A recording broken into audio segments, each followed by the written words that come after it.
All right, guys, this is Bill with Quorum. Thanks for everybody for joining. So we got a few people filing in. We'll go ahead and kick this off for the overachievers that are here on time. Last webinar series, we discussed the MGM Caesars ransomware event, raised a lot of good questions about security and how to effectively respond from ransomware.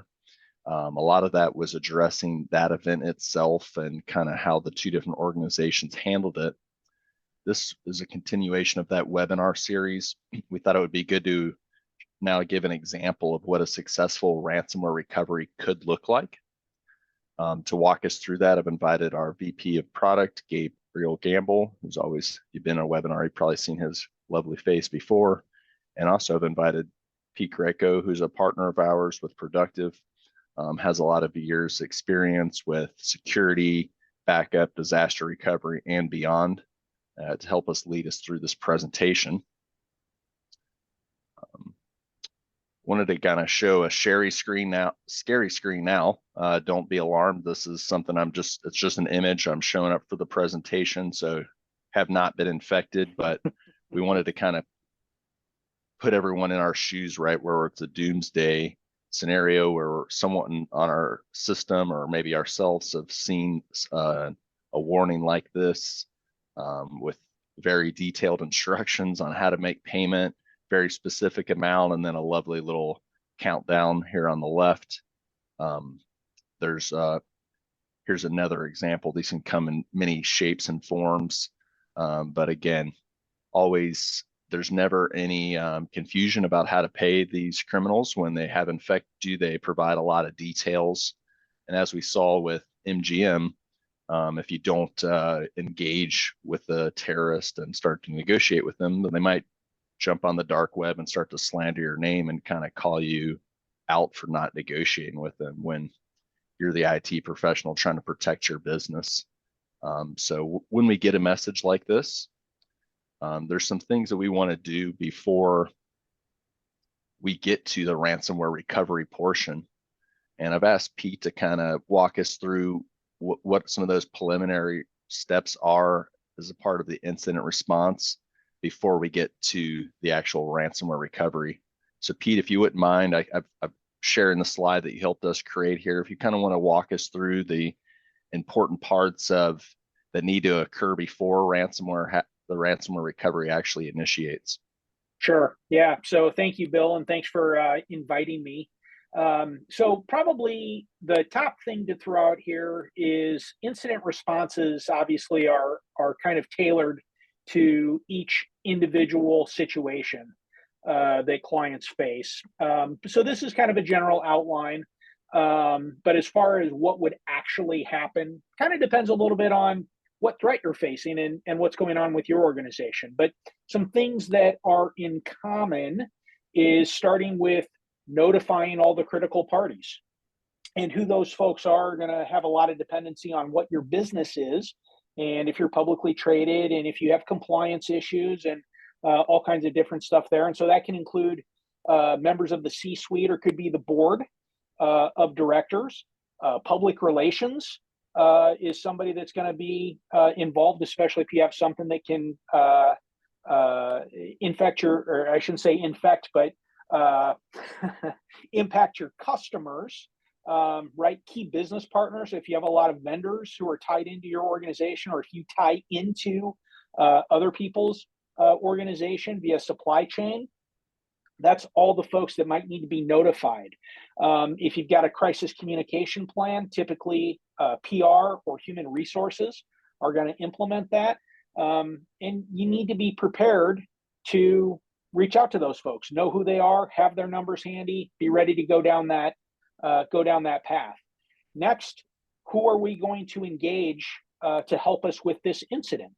The larger it is, probably the more help you need. Even if you have a full-fledged security team, you might still need additional capabilities and assistance in doing kind of what they refer to as the big three things, right? Which is containment.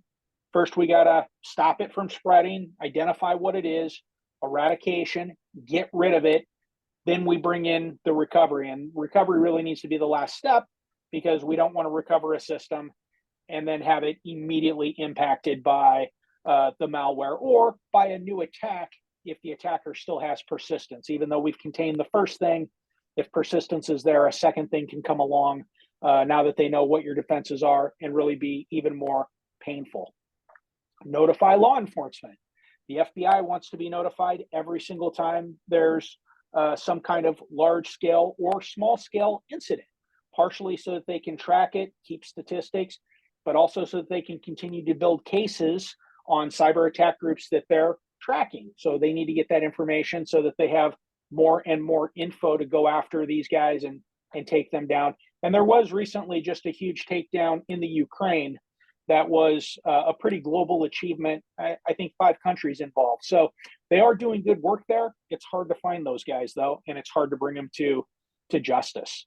The next thing, notifications. Once you've identified what's going on, you've got it contained, you've got it eradicated, you're starting to recover, or maybe you're even fully recovered, it's time to start letting the public know. And when I say the public, if you're publicly traded, that really could mean the whole public. If you've got thousands and thousands of customers, that can be the easiest way to communicate that. If you're a smaller business, it might just be notifying your customers, the people who do business with you, maybe some of your key stakeholders, vendors, this kind of stuff. But you need to know who those folks are so that you can be ready to do it. And one of the big decisions for a lot of folks, if you don't have backups or if backups were offline, if your backups have been contaminated or you don't have key resources with a recent backup, then part of it is going to be the decision on if you have to pay. And obviously, we don't want to see that happen. A couple things, it might be the cheapest way to go, but a lot of times we are funding bad activity when we pay. So we want to avoid that at all costs, right? And then you want to continue to monitor for post-incident activity. Even though we feel like we've contained it, we've eradicated all traces, we still want to keep a vigilant eye to make sure stuff is not coming back in, right? For sure. Yeah, and to go along with that, for the notified law enforcement, it's not just the FBI anymore. There's actually a multi-department force, basically, that even local police, FBI, and the Cybersecurity Administration, the CSA, are all working together not only to track, but to go get the money back. In some cases, they've actually gone and been able to get the Bitcoin back by identifying where it went versus actually catching them, which is ultimately their goal. But all of those things happen together, and so it's important that you notify them as part of your process. Absolutely. I think another key thing that I probably should have thrown in at the top, very important to engage your insurance company early on, even prior to leveraging an incident responder. Otherwise, if the incident responder comes in and makes a bunch of changes to the system or deletes anything, the cyber insurer may use that as a reason to not pay your claim if they don't have all the data intact. So engaging those guys early, they might also have a specific incident responder that they require you to use. Engaging them early and really understanding how that works prior to an event is a good thing to do. Agreed. And for incident response, since we're specifically talking about ransomware, it used to be when a company would have a disaster, the entire company would look towards IT to solve it. With ransomware, you're honestly an afterthought in many cases. It's that C-suite that needs to make decisions for the company outside of your purview that have to happen first. So that notifying critical parties can sometimes take days for them to come to a conclusion on what they're going to do to resolve the situation. And so you have to be prepared for that. You have to train for that. And you guys have to practice that scenario so you understand the impacts that could have after the fact, before you can even get to the steps of recovery. Yeah, that's, Gabe, that's a great point. You have to train for it. Knowing what to do before your hair is on fire is so valuable. And we talk to so many customers who they're short-staffed. You know, we don't talk to anybody who says we really have too many guys and not enough to do around here. So they're short-staffed already. They've got a lot going on. But this is the kind of thing that if you can devote a couple hours a month to really figuring out, if we had this kind of event, what would we do? What would we need to do? Documenting it, knowing who to call at your insurance company, knowing all the people that you'd call internally, what incident responder would you use? Having all of this stuff planned out really doesn't make it any better that it happened, but it makes it a lot easier to navigate it and come through the other side a little bit more cleanly. Yeah, to make those tough decisions, practice is definitely the best piece of that. For sure. Gabe, we didn't talk about this when we were planning for this event, but one of the things that we do is NIST cybersecurity survey for customers to help them get a visibility on what's going on. And one of the questions in there that really relates directly to Quorum is how often do you test being able to recover? And the answer to that, surprisingly, mostly never. Never, yeah. And so if you don't ever test that, and part of testing it is you're also kind of practicing how to do it so that when you're in the heat, and not necessarily from a cyber attack, maybe it's just even hard drives got blown or processors overheated or whatever.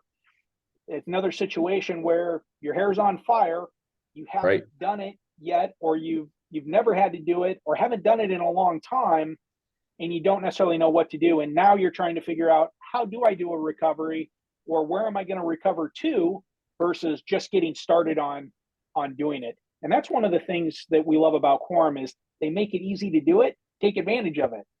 Yep. Not only do we make it easy to do the testing, we make it easy to fail over and fail back to your new production environment once you get it set up. So there's a lot of pieces to that, and we'll definitely dig into that here on the call today. The other part of that's important for the recovery process is it's not always an entire server that needs to get recovered. Maybe it's just a drive or just files that they were able to attack and you caught it early on, or maybe it was like a specific share that they were able to get to and they couldn't spread out from there. Being able to do all of those type of things is critically important, and practicing that.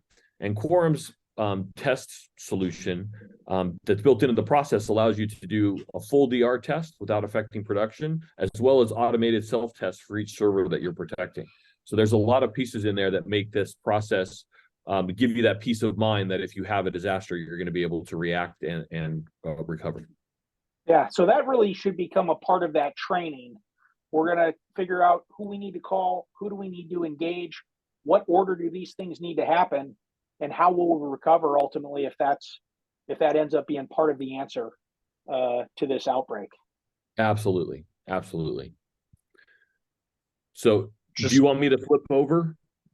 Actually, I'd like to jump in here because we've already had a couple of questions come in. So it's a great time to remind everyone, if you do have any questions as you come up, feel free to find the little Zoom tab here and the Q&A chat. One question was about, Pete, you mentioned we need to communicate internally with management, board of directors, whoever, C-suite, whoever's relevant when we're having this issue. Someone's asked a question or maybe really made a suggestion, but I'd love your feedback on it. Is it good to have a WhatsApp or some sort of application, a way to communicate with that team already set up prior to the event that might be outside of your normal communication in case like your Teams or your Slack is impacted and locked as well? That is a great question and a good thing to do. And typically it's something that folks will do as they get into an incident, is create something. And a lot of times it's something that's tied in with their incident responder. So it could be a Slack channel. It could be a Teams channel. We've also seen it where guys are just creating big text group. The challenge there, everybody's getting all of the information, and not everybody needs all of the information. They just need the information that they need. So creating a WhatsApp or something like that is a great idea. to run that through, and getting the people engaged who need to be engaged, and also keeping control over those communications can be great, because you don't want things leaking out until you're ready to share. And I'll add into that, what I've found that works for a lot of customers too is you just pay for a 1-800 number on one of those remote services that it's just a general bridge that you can call into, and you have everyone put that in their contacts. So in the event of a disaster, you call into that bridge line, and then your communication chain from there, that becomes your hub. So if Slack wasn't affected, they'll say, okay, go to Slack, this channel, or go to WhatsApp or whatever you're using. So you have a source there, because you can make that decision after the fact, because they're not going to impact the 1-800 number. So that's a good way to have something set aside that's separate, that everyone can just put in their contacts, and it stays there. Hey, disaster recovery call number, and you use it when you need it. Yeah, that's actually a great idea, Gabe. I had not heard of that before, but we have seen some situations where the customer ended up having to unplug the internet and VoIP phone system did not work. So obviously the network is having a major problem, but now they can't use traditional phone. And so everybody's on cell phone, which fortunately we all have that capability. Exactly. But you need to know what to do if you're in that situation. Yep. So I wouldn't recommend to use what you use for your webinars or for your normal conference calls. I would recommend you have something that's a separate solution that you're going to pay your, I don't know what it is, $100 a month or a year or whatever, and just have it there for DR planning and DR activity when you need it. So it's just there on standby, separate from everything you're doing. That degree of separation is important. Another question is, MGM's a great example, but when we see a 10-day delay before they're back up and running, is that time probably being spent figuring out some of these pieces that maybe they didn't have thought of, or maybe they hadn't practiced or planned on? Is that a big part of that delay, or is there other activities that might cause people to have that extended outage before they're able to do the recovery? Yeah, as Pete said, if you hurry to recover, you're going to recover and recover and recover and recover because they haven't got out of your environment. So some of that time has to be spent finding, how did they get in? How do I get them out? How do I plug that hole? So that research does take time. For sure. And can be a lot of time spent trying to figure out, are we going to pay? What are we going to do? What's the magnitude? What all has been impacted?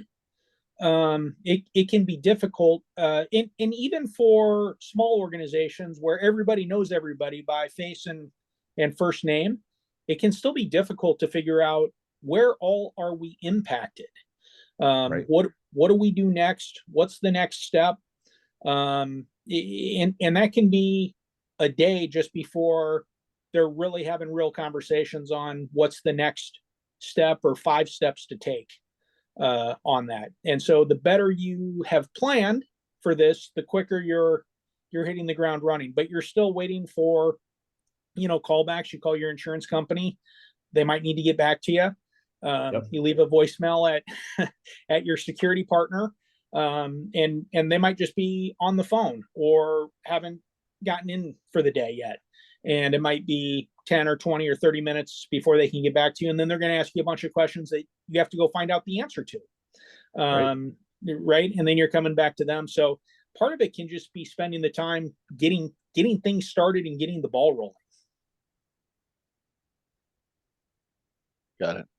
So triage and plugging the hole is, super important before we get to the recovery. So some of the times just making sure that they haven't truly identified the area of intrusion and that they have blocked that from occurring again. So we're not in that recovery loop that Gabe was mentioning.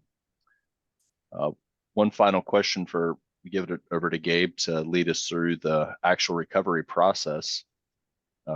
Pete or Gabriel, in your experience, what's the biggest mistake when it comes to incident response, or I guess maybe what's overlooked most frequently by people? Well, that's a good question. I would say probably, we have a lot of very professional incident responders who are good at guiding folks through the process, and unfortunately, they're getting a lot of experience doing it. So, I think probably potentially the biggest mistake that you can make is doing it on your own if you don't have all of the security tools. So if you're not using SIM and SOAR and EDR and really know how to use the tools, we see a lot of customers come to us and want to buy these things to check a box for their cyber insurer. But the problem is they don't know how to hunt for indicators of compromise. So trying to do it on your own versus engaging somebody who really has done this and does this all day, probably is a primary mistake. And it's going to put you into a situation where you're probably delaying the inevitable of bringing in the right guys to do it. And we have done this not with security incidents, but in our past, there's been times where, especially back in the Exchange days, we spent 2 or 3 days trying to troubleshoot an issue before we finally just paid a guy to come in and fix it in an hour. And it was expensive, but we already had so much downtime that really it would have been cheaper to just get him in right off the bat. This is a very similar incident, only it can be a lot more costly with a security event, especially a large scale security event. Another thing I see is IT departments tend to work under the chain of command in a way that, hey, I gave it to my manager, and the manager, if he doesn't have a plan or know where to take it from there, it stays in IT. And so when you get ransomware, it can't stay in IT. It has to be the C-suite or someone else in the organization making big decisions on, do we pay this? Do we not pay this? What are the impacts? What's the math of this?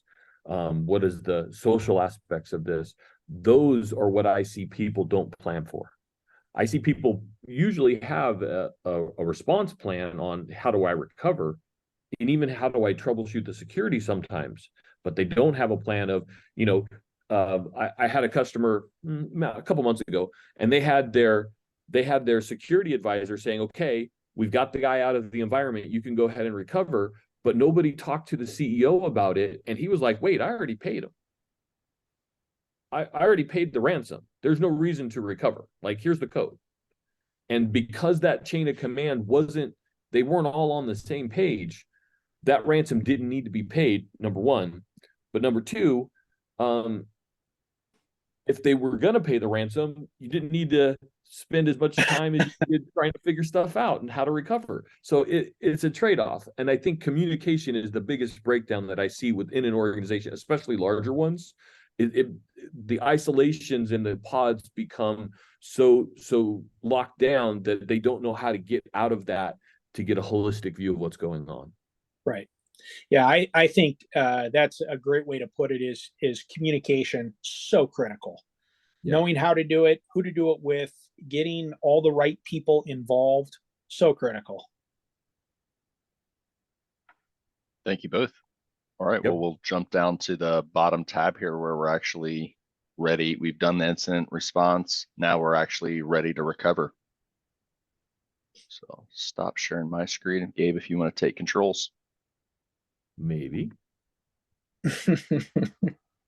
All right, can you see my screen here? We got you. Excellent. So this is the on-queue interface, and in my environment, I'm only protecting 4 servers. And you can tell I have one server that has a backup that's delayed, and so it's the yellow one.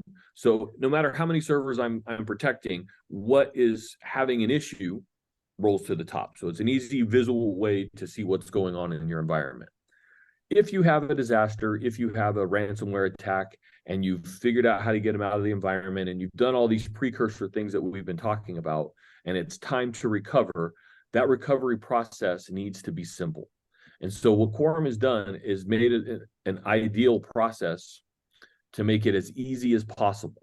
And so all you have to do is, for example, let's say this server were down, my domain controller. I would click on here to start up the domain controller. Hold on, I have to move my Zoom pictures out of the way. and then I would pick to start in production or start in the test environment. That's how easy it is. And it's going to come up with the same IPs, the same configuration, and everything you need to recover. In this case, I'm going to go ahead and start it in the test environment because I haven't taken down my production server. And I want the most recent one. If I had ransomware and I had to go back in time and recover from this snapshot, it's just as easy and it will come up just as fast. So all of the snapshots have the servers in a ready to run state, even if I go backwards in time. While that's starting up, I'm going to show you a couple of other pieces of the OnQ. One of the things we talked about is recovering file level. Quorum has 2 levels of file level recovery. We have the traditional, which works very much like you'd expect. It has, you pick a server, you pick a drive, like we're going to recover from the local appliance, and we want to pick the Exchange server, and we want to pick snapshot, whatever. And it's going to mount that, and it's going to show me all that information, and I pick the drives, pick the files I want to recover, and I recover them. Very simple and straightforward. The other option we have is called Windows Share Recovery. And what this does is it creates a mount point that you can actually map a drive to recover a server. So it'll give me a share path, a username and password that I can log into and recover that server from that point in time. So it's a drag and drop of files that way.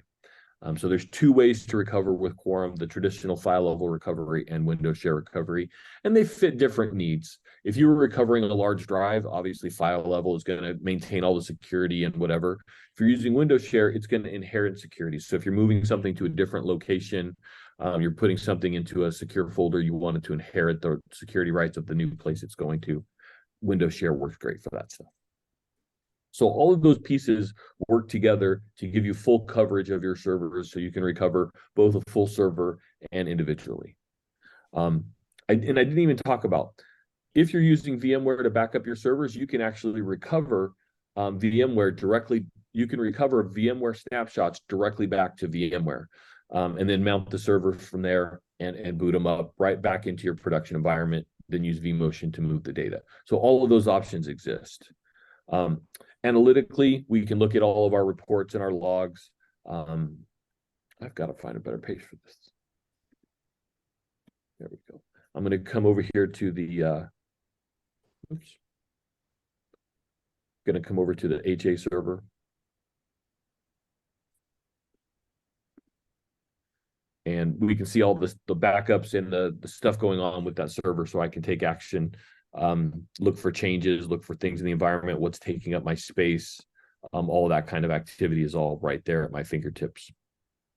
So that's kind of a little bit about our analytics and how that kind of stuff works. Close the filter here.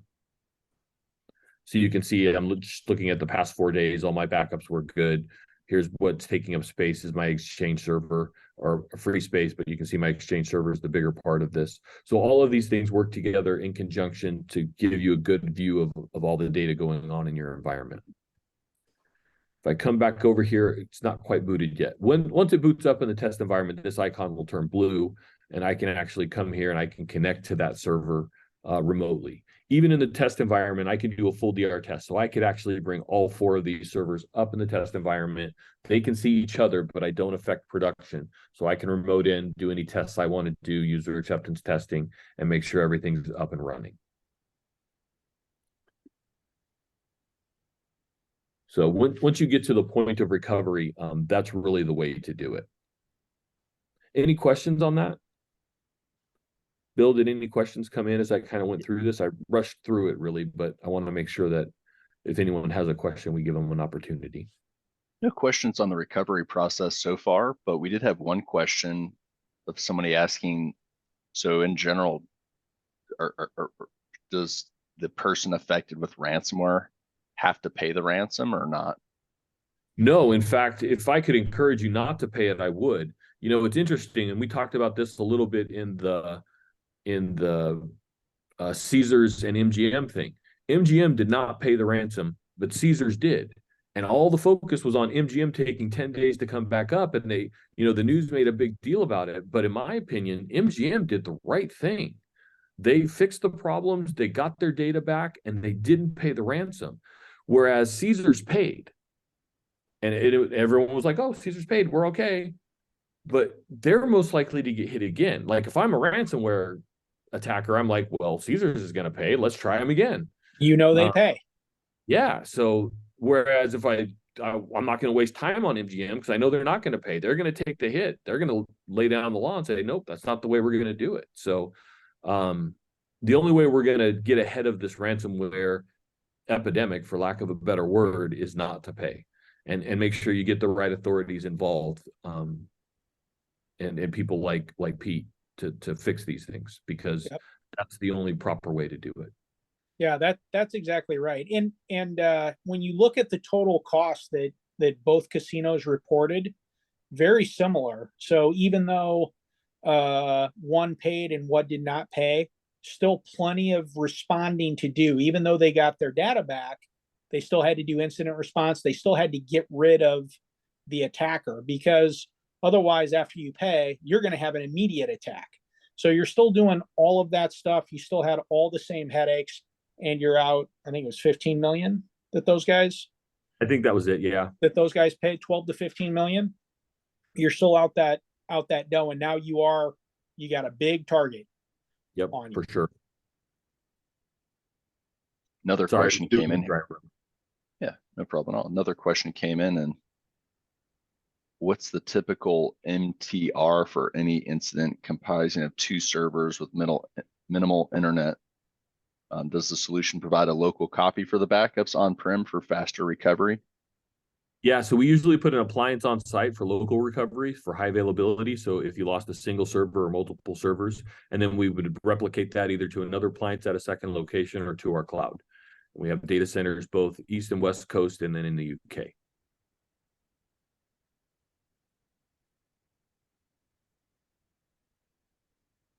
That was a good question. Any other questions? That's all for now. Thank you. So, cool. So we've been doing disaster recovery for a long time. You know, I've been talking with Pete over the last couple of days as we prepared for today, and I can tell a lot of the stories we have are very similar.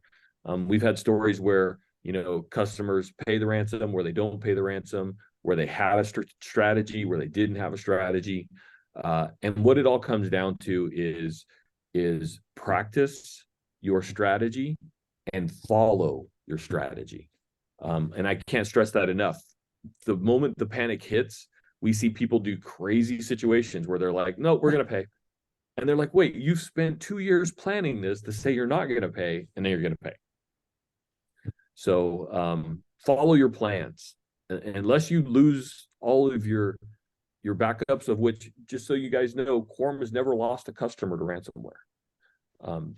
That's not a thing a lot of people can say, but we have not lost a customer to ransomware.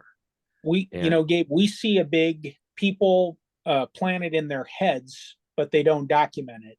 Oh, yeah. And without that documentation, again, when your hair's on fire, that's when it's easy to forget what the plan is. But if you have a well-documented strategy that you've planned out, that you refined, and a lot of times it requires an outside resource or resources to come in and help you really see what are you missing, what else do you need, and then keeping it up to date. You know, part of the trick is we change out cyber insurers, we change out head count.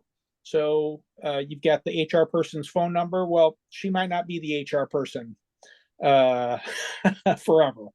Right. Keeping that stuff up to date, and a lot of times it really just is a monthly quick review. Once you have the document, creating the document is work, no doubt about that. But once you have it, it's relatively easy to keep up to date. It's something that needs to be assigned to somebody. Not one of us does it, which can translate into nobody does it. It needs to get assigned. But then you have that document, you can refer to it, and you can really start executing on the plan. That really speeds things up a lot. The other thing I see a lot of people do, and you kind of talked about it, is when people change over, if they're the critical role and they're changing over, it's not just documenting that. You got to start the training all over for that. Yeah. And a lot of people don't do that. They just assume the new person's going to pick up where the old person left off.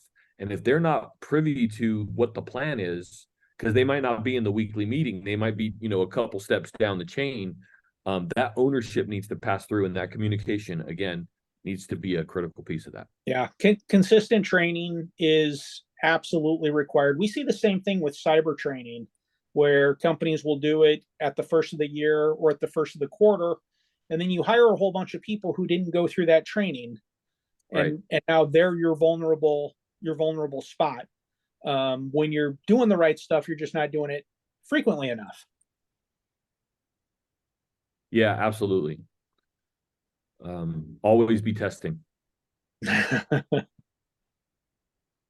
Couple more questions came in. If I can, Gabe or Pete, if you'd like to help out here. I'll combine two questions. It's what operating systems does Quorum support, and can this apply for physical and virtual machines? And what about things like public cloud, like Azure?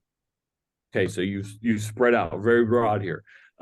Quorum supports Windows operating systems, SUSE, Red Hat Linux kernels, on physical machines or on hypervisors other than VMware.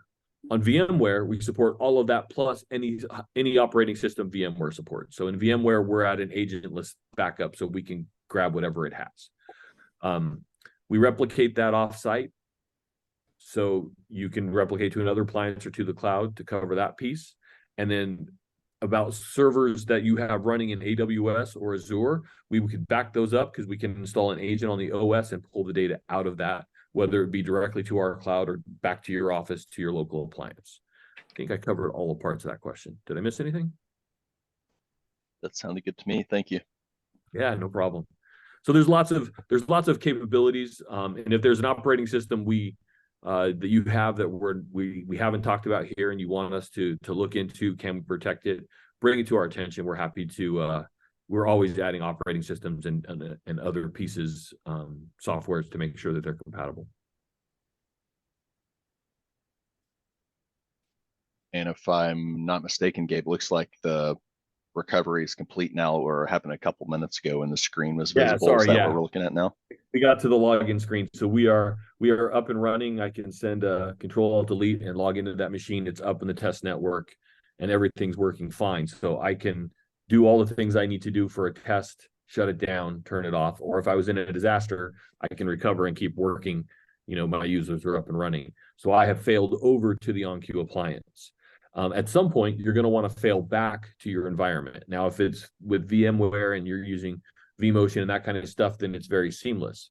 If you're using an agent-based solution or you're on a physical machine, what we would do is leave this server running. We would recover the latest snapshot you have. So if you had an 8 terabyte server, we're going to recover 8 terabytes of data, get that server ready to run from that snapshot point of view. Then we'll schedule it. We'll take a final backup of this server, shut it down, and just recover the delta. So instead of having to spend a downtime of 8 terabytes of data copying, I might only have 20 gigs. So it's a half an hour downtime that I scheduled, do the last part, bring the server up back in production, and I'm up and running. So whether that's physical or on a virtual machine or whatever, I can recover that method and get to any environment that I need. So I can minimize the downtime, schedule the downtime, and minimize the impact on my users, most importantly, to recover that in a fail back from the OnQ. Okay, I've got one more question. Oh, sorry, Gabe. Nope, go ahead. This one's a bit spicier, so I'll let you handle it. This person says, I've been using Datto for backups. I've liked them so far up until they were bought by Kaseya. Yep. What key features, or how does Quorum compare to Datto? Feature for feature, we should be pretty comparable, right down to the 5-year warranty. We price per server we're protecting instead of per appliance. That's probably the biggest difference, is how we're built. We have a lot broader range of appliances options for our customers than the 3 or 4 that Datto has. So we give you a lot more flexibility to get the right size solution in your environment. We also have 100% NVMe servers that can hold up to 300 terabytes of data. So we have high IOP servers when the load needs are there as well. And I don't know of any other company that offers that kind of capability to their customers. So we have a lot of flexibility in that way as well. I would throw in as a third party here. One of the big things that Gabe missed is the people at Quorum. I think is a huge differentiator. Great support, great response from those guys. I mean, anytime we've needed help from the sales team, from the tech support team, these guys are right there helping our customers, getting them move forward. And the thing that we like a lot about them, it's not the absolute best thing that we love about Quorum, but the thing that we like a lot is extreme flexibility with the solution. Very configurable is super cool. The VIP, the VMware integrated protection, a lot of our customers really dig that, but they're also dedicated to this business. So this is what they do. They're good at doing it. They're not wearing a bunch of hats. And that's one of the key things that we like in our partners. So if you look at our line card and you start looking at who's on there, you're going to see that pretty much everybody that's on our line card is dedicated to what they do. So our patch partner, all they really do is patch. And they're very good at it. Our backup partner, that's what they do. Disaster recovery, they're very good at it. Right, and a lot of our endpoint security customers, firewall or partners and firewall partners, that's what their business is, and they're great at doing it. And we think that is pretty critical. Thanks, I appreciate that. Yeah, I'll also add our cloud is HIPAA and PCI certified, and we provide each customer their own virtual firewall to mimic what you have in production. So setting up all your subnets, your ACLs. I don't know of any other company that's giving you that flexibility, as well as like, you know, a network engineer on the other end of that phone setting all that up with you. So you're not finding yourself, you know, just staring at a page going, what do I click? I will say that's an important part of how we do our cloud operations. One final piece I'll just add to what Pete added. So yeah, thanks for the compliments on the support. Also, our support is flexible. So I believe that Datto's arrangement is that support can only be given to the managed service provider who's providing the service. So an end user couldn't reach out to Datto for direct support. We're flexible. So how our end users and partners would like to engage with us, if they want to have the MSP driving the bus, we're happy to engage with them. If they'd like the end user and the MSP to be able to reach out to our support, as long as that's okay with both parties, then we're happy to support both teams as well. Absolutely. All right, and here's a bit of an easier one, not so spicy. With Quorum's solution and maybe looking at this ransomware recovery, are you able to spin this up locally as well as and in the cloud? Yeah, you can actually. The local appliance has full recovery capabilities, and everything in the cloud has full recovery capabilities. In fact, what we recommend to a lot of our customers is when you're doing your DR test, you can actually pull everything up in production in the cloud, and not just don't connect the VPN back to your network, and you can do a full test isolated in your environment. Like if you have Citrix servers or terminal servers, you can do full user acceptance testing. There's no extra cost for testing in our cloud. We don't charge you for time you're running or any of that. If you have a disaster and you have to bring it up and run, we're not going to charge you for running for an extended period of time. We are going to talk to you and try to help you get back to your environment that's natural, but we're not going to, you know, artificially say, oh, sorry, you can only run for 3 days. That's silly. We're going to make sure that you have what you need to keep your business running while you're doing it. And they're handling security for you in the cloud. That's the great thing about a packaged cloud service versus going to like an AWS or a GCP or one of these things is with those, you're paying egress and ingress. That can get very expensive. But you're in charge of security. So they're making sure that there's not vulnerabilities in the platform, but it's up to you to make sure that only you can access your data.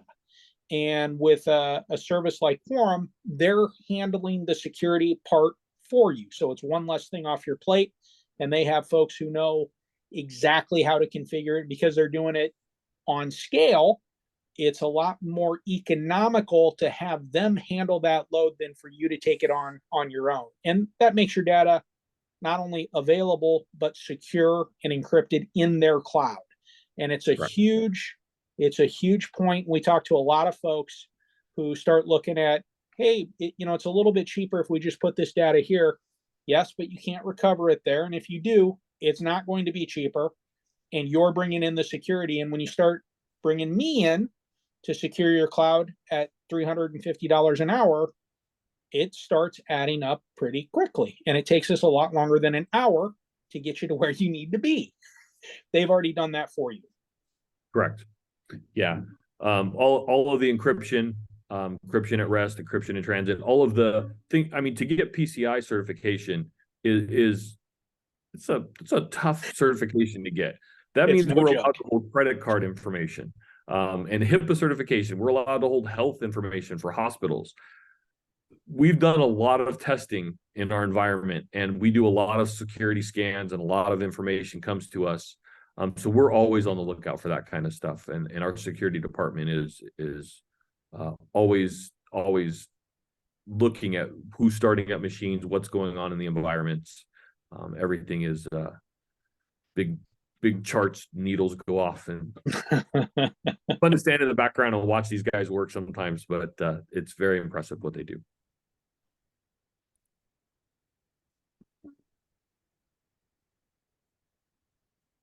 Bill's on mute, so he's talking to us with his mind. One last thing I'd point out, I don't know if anybody caught this, but Gabe was showing how you could recover on the Quorum appliance. Correct. Where that can be critical is if your AD gets compromised or your DC, being able to spin that up on the appliance and start serving the environment while you're figuring out what's going on, extremely valuable. Yeah, and I'll step into that a little more too. It's a good point, Pete. By recovering to our appliance, we have a zero trust environment. So we're not using single sign-on. We use multi-factor authentication. Everything in our appliance and in our cloud is encrypted at rest, encrypted in transit. We try to make sure that nothing in our environment is even visible to an attacker. So when storage is there, storage is actually using some technologies to unmount the storage, so it's not even seen by the hypervisor or by the on-queue. We have different pieces inside that actually do a virtual air gap inside the boxes to keep it separate. And we have, what's the word? What's the word? You can't write again. Immutable backups. God, it jumped out of my head. Yeah, so all of our backups are immutable. So there's no way that they can get in unless they have the admin password, which is multi-factor authenticated step to get onto that box to make any changes to the environment. So we try to keep it 100% separate. We don't even trust your DNS. We set up our own host file because we have to assume that in a disaster, that server's down. So everything we do is self-contained in the box so that you can bring it up and recover. Yeah, and if you haven't heard immutable coming from your cyber insurer, you probably will next year. We're already starting to hear customers asking about it. MFA, EDR or MDR, cyber training, and now immutable storage is kind of the fourth thing that we're starting to hear. And customers are starting by asking us, do we have it now? How do we know? What can you show us that has it? Yeah, and ironically, the roots of our company kind of came out of a military contract. So we've had immutable storage for the last decade. So it's always been interesting to hear that it's the new buzzword. I'm like, oh, we got that. We've had that forever. So, this is pretty funny, but yeah, that's kind of the DNA of how Quorum device was made. Well, I don't think it was something that was widely sought after until attackers started making their way to backups. Right. That was a great, a couple of great ways to get you to pay is if they can knock your backups offline, and if they can get AD is a great target to get because you can't log in if that AD is down. provides a lot of single sign-on access, all that stuff offline. All great ways to go. The more that they can do to get you to pay, the more they're going to do. And because the security side is becoming so nuclear, the attack side is becoming nuclear. And every time we figure out, we've got great backups that are quick to recover. We've got monitoring. We've got super advanced endpoint detection, super advanced next-gen firewalls. We've got MFA. The attackers have to figure out, how do I go above and beyond what they're doing? And so really immutable storage has been a great way to protect those backups. So it's really becoming part of the vernacular. Right. That's great. Thanks, guys. Gabe, if you want to stop sharing your screen, I'll bring back up the slides, and we're just going to talk a little bit about, now that we've performed that recovery, what are some important things to carry out kind of in the post-mortem stage. So let me see if I can. Sure. Yeah, so I'll jump in while Bill's sharing. The worst thing to do post-mortem is just get back to work. we see a lot of folks, okay, I came out the other side, I'm still breathing, I'm still employed, I got to get back to just doing the projects that I was already working on. But you really have to take a step back and look at what you just went through and figure out what worked and what didn't work and what do we do next, is really the easiest way to put it. You got to do a full review. And a lot of times this is something that you might need help with, and it's something that your insurer may insist on helping you with, depending on who you're with, to really figure out, now that this has happened, how do we make sure that this doesn't happen again, or something like this? And the next big mistake is, we got Royak or Scattered Spider or Alpha V or whatever the threat was. How do we make sure we don't get that again? And the real conversation should be, how do we make sure we don't get fully owned again? Right? You've already done the stuff to get rid of that specific attack. Well, that attacker now knows what you're doing. They potentially reconned you. They may want to come back and revisit your environment. They might move on down the road, but you might see another attacker come in using that same ransomware as a service or malware as a service, where they've got their own spin on using this, and they're going to try it again. So you want to make sure you're even more prepared next time. And when we talk to folks who run SOCs, we sell a lot of managed detection and response and security operations center as a service, or managed SIM or cloud SIM, you might call it. The top thing that those guys do after every single incident is to figure out, how do we get to it faster next time? So that took us 7 minutes to identify. How do we get that cut in half? How do we get that cut in half? And they're continuously, because this is their business. So 7 minutes is a short amount of time, but how do they make that even shorter? How do we detect it right on install, right on initial compromise, or that first indicator of compromise, so that we don't get to the stage where ransomware was able to work? Yeah, I worked with a managed service provider a million years ago now, and it came down to, they counted clicks. How many clicks did it take me to solve this problem, like of my mouse? That was his big thing. How do we reduce the clicks? And so yeah, they really do look at it that way. It's just, how fast can I get this done? exactly. Do you want me to go through this a little bit, Bill? Sure. I think you already touched on some of these pieces, but yeah, take it away. We've got a couple minutes remaining. So yeah, cover what you can. Yeah. So typically, I mean, you folks can read the bullets. How did they gain entry? What are we going to do to shore that up? How easy was it? What are the lessons that we learned from that? What did we learn from how we responded? How could we have responded quicker? Is always, time is of the essence, always. What could we have done better, quicker, more seamless? What will we do next time?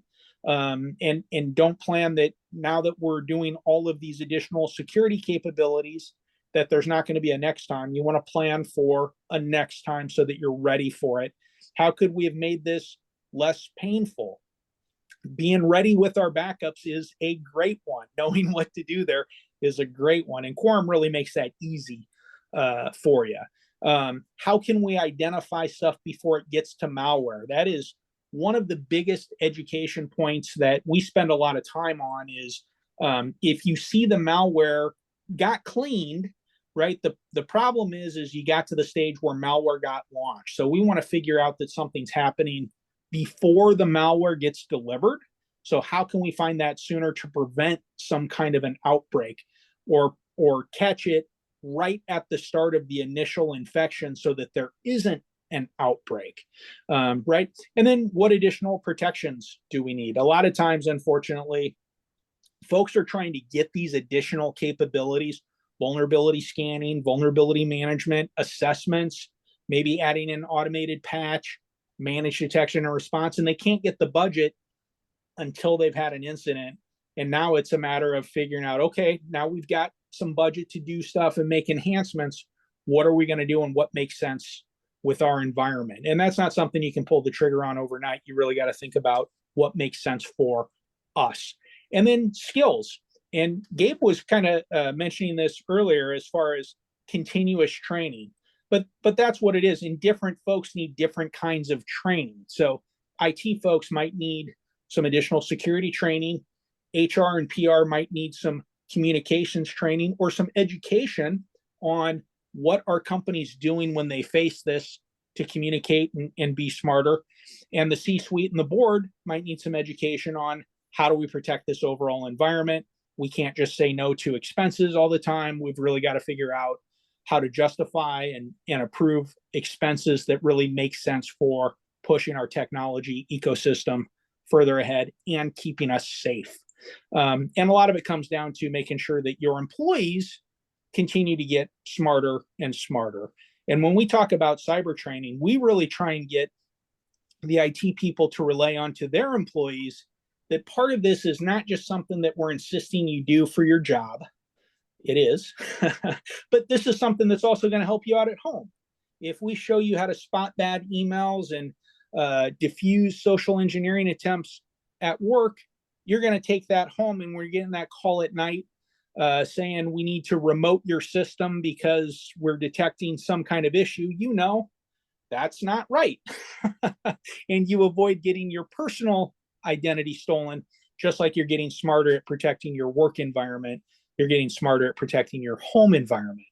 And the unfortunate thing is when that identity gets compromised, a lot of times that gets sold for 50 cents or $1 or $1.50 on the dark web, but that individual is going to spend $3,000 to $5,000 cleaning up the mess that's going to ensue.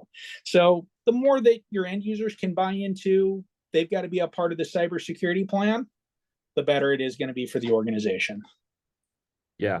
I would also say one of the things that I see that comes out of most situations is they'll patch whatever was broken. But then they get this mentality of, look, if it's not broken, don't touch it. It's stable. It's working. Right. That can't exist in today's day and age. You No. have to constantly be patching, updating firmware, looking for all the things where if there's a vulnerability, you got to react to it. And that means getting on those lists. And that means a lot of email that are going to come in that you're like, I don't want to read that. But that's really important. And it, you know, if I had a dollar for every email I got from Cisco where they found, you know, something vulnerability here or something there on some device that might not even be Cisco's vulnerability notification system is amazing. And so they send me stuff all the time. But I'm on HP's list. I'm on Dell's list. I'm on IBM's list, Lenovo's list. I'm on every hardware vendor I can have. I want to know if they're reporting a vulnerability. I'm on every software vendor that I can have, wanting to know if they can report a vulnerability.